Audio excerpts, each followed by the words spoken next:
Train जुगे बाहर राज्य को गंजेई चोरा चालाण पाई होइथिला सबु प्रकार योजना जेपरी कहार संदेह नहेब सेइथिपाई एही चालाणर किंगपिन साजिथिले जणे युवती तांको सहित जणे युवक मध्य रहितबा बेले तीनोटिया टाचीरे चूरा गंजेई नेबा पाई होइथिला सबु प्रस्तुति किंतु गंजेई चोरा चालाण को पंड करि दैछि भद्रक आरपीएफ पुलिस गंजेई भर्ती आटाची गुड़ी को जबत करी चालाणकारी युवती सहित युवक को गिरफ्त करा जाइछि। दुई अभियुक्तों घर बिहार राज्यर बोली जना पड़िथिबा बेले एमाने भुवनेश्वर तीनोटिया टाचीरे गंजेई भर्ती करी दिल्ली नहीं जाउथबा बेले भद्रक स्टेशन रे धरा पड़ी गिरफ होइछंती।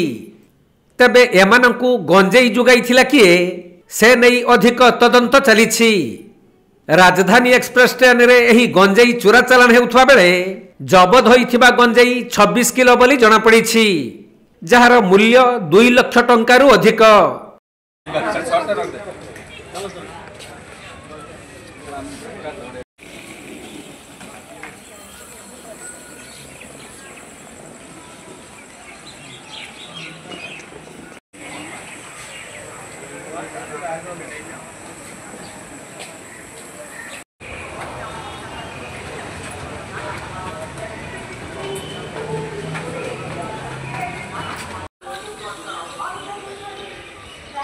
भद्रक सुनील दत्तों रिपोर्ट, कोणार्क लाइव।